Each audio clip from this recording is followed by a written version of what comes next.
Nothing beats a good dose of myth-busting. It is one of our favorite pastimes here at my channel. Today is no exception. Following on from the very popular top 10 fascinating facts that are wrong, we are presenting another varied list of facts that most people believe, which are, in fact, buncombe. What does that mean? What does that mean?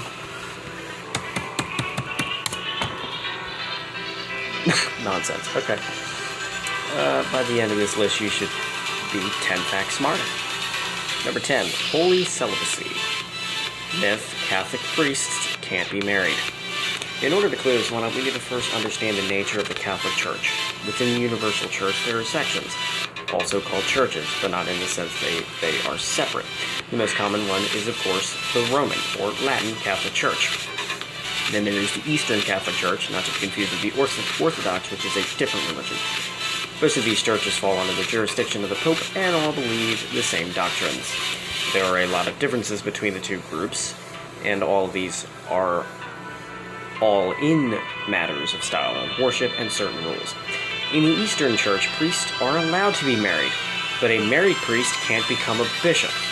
It also happens that occasionally in the Latin Church, pastors from other religions, such as the Church of England, are allowed to become priests if they renounce their religion and become Catholic, even though they are married.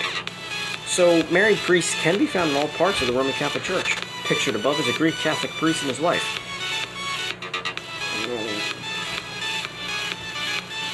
Fine. Number 9, booze buzz. Booze bus. Myth, St. Bernard dogs carry flasks of brandy around their necks. I am sure everyone is familiar with the picture above. A large St. Bernard dog carrying a flask of brandy around his neck in order to revive people lost in the snowy mountains. What most people won't be familiar with is the fact that it is entirely made up. St. Bernard dogs have never been used to carry small barrels of brandy.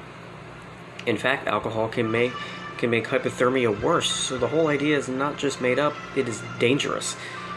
The famous monks at the Traveler's Hospice in the St. Bernard Pass, where the name of the dogs originated, state that they have never put brandy casks on their rescue dogs, but they do keep a few flasks lying around for tourist photos. Number 8, coffee cure. Myth, coffee can help sober a person up. Not true. Alcohol is metabolized by the body at a constant rate. Metabolized, that's the word. 1 unit of around 8 grams per hour, and you can't do anything to make it happen faster. Beer contains 2 units of alcohol per pint. So if you drink 2 pints, it will take 4 hours for your blood alcohol level to return to 0. All coffee will do is make you a wide-awake drunk, just as a cold shower will make you a wet drunk. All you can do is settle down and wait for the effects to pass naturally. Number 7, ouch, I you the new. Myth, haggis is Scottish. Whatever it is, haggis is gross. I have Scottish roots, so any Scots reading this list had better not lambast me too much for this item. I myself am Scottish. It turns out that haggis, the tasty dish of minced lamb's heart, lungs, and liver, is an import to Scotland, most likely from Scandinavia long before Scotland was even a nation. In fact, even the Romans used to eat a very similar dish, and it is mentioned in Homer's Odyssey.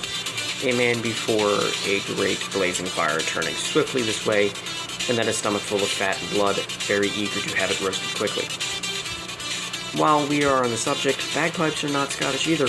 They were described in ancient writings of the Hittites from present-day Turkey, and kilts, though not tartan, were also introduced to Scotland by the Vikings.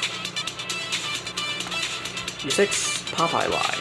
Myth, spinach makes you strong, like Popeye the Sailor Man. The myths come from the fact that spinach is high in iron, but wait, spinach is actually not very high in iron. Believe it or not, this part of the myth comes from a handwriting error in 1870 when a Dr. Wolf accidentally put a decimal point in the wrong place and made it look like spinach had 10 times more iron than it really has. Now, to the strong part of the myth, in order to get muscle strength, you need to exercise and do weight training. Eating spinach, or anything else for that matter, won't make you strong on its own. It will only give you the energy you need to survive your workout. Number 5. A plague upon both your houses. Myth: the Great Fire of London in 1666 ended the Great Plague of 1665. A study done by the University of London recently found no correlation between the location of the fire and the geography of the dreadful plague. It was just a coincidence that the fire happened around the same time as the plague was beginning to mysteriously disappear. Most of the areas affected by the plague were poor parts of London, north, south, and east of the city walls. What about west? I feel a yawn coming on. I'm so stupid. Whereas the fire was in the city itself. Encyclopedia Britannica says the sensation of plague in England must be regarded as spontaneous. Number 4, the evil vegetarian. Myth: Adolf Hitler was a vegetarian and didn't drink alcohol.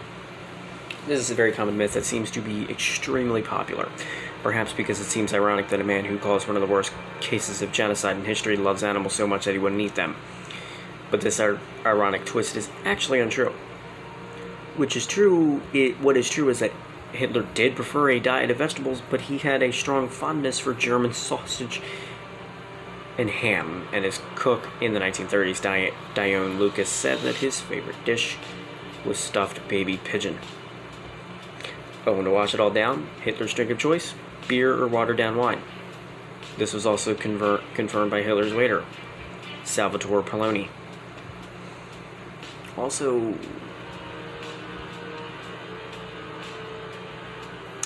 fun fact about Hitler, he only had one ball. Number 3, Mr. Watson came here. Myth: Alexander Graham Bell invented the telephone. We all heard the tale of Alexander Graham Bell inventing the phone and using it for the first time to call his secretary Mr. Watson. But the first functioning telephone was actually invented 15 years earlier by Philip Reis, a German inventor. His device, which he called the Reis telephone, was first demonstrated in 1861. The Reis telephone was only able to transmit musical tones quite clearly and human voices faintly. This is no doubt at all that the first transmission of human voices over wire was on the device created by Reis, whatever the frick his name is, a full 15 years prior to the invention by the man who now receives all the accolades for it. Number 2, aluminum/aluminium. Myth: aluminum is an American corruption of the correct word aluminium. While I'm sure that many of our American readers will know this, the British and Commonwealth readers probably don't. Aluminum is actually the older term, aluminum, while aluminium, aluminum, was created later by the British to make it sound more like the other elements. Here is a timeline which explains things clearly. 1808, Sir Humphrey Davy isolates the metal for the first time. He calls it aluminium. 1812, Sir Humphrey decides to change the spelling of its element. He renames it to aluminum. It's the same thing. And no, it's not. The term adopted in the United States. 1812, British scientists disliked the new change and changed it to aluminium to match the other classic-sounding elements. So if we are to give the discovery the naming rights, the proper term is aluminum. And for those who love grammar, here is a slightly off-topic aside. From the late 17th century, fall was the universal English word for the third season.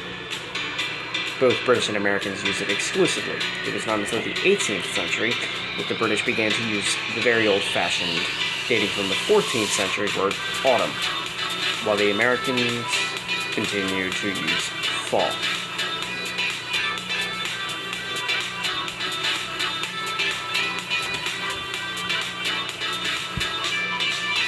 So the correct term is aluminum. Good. And number 1, classical colors. Myth, classical statues, and buildings were finished in white stone or marble. Those of you who have been following the site since its infancy will know that this is a myth. But we have so many new readers that it seems appropriate to include it here anyway. Just so you guys know, I'm reading straight from an article. That's why I give credit to those, because it's not mine, and I don't want to get plagiarized. When most of us think of the Romans and Greeks, we think of the beautiful white statues and buildings that they left behind them. But even way back in the 1800s, statues that have been excavated were found to contain traces of paint pigment. At the time, color was considered a non-essential part of beauty, so no one bothered to try to replicate the original appearance of these great works of art.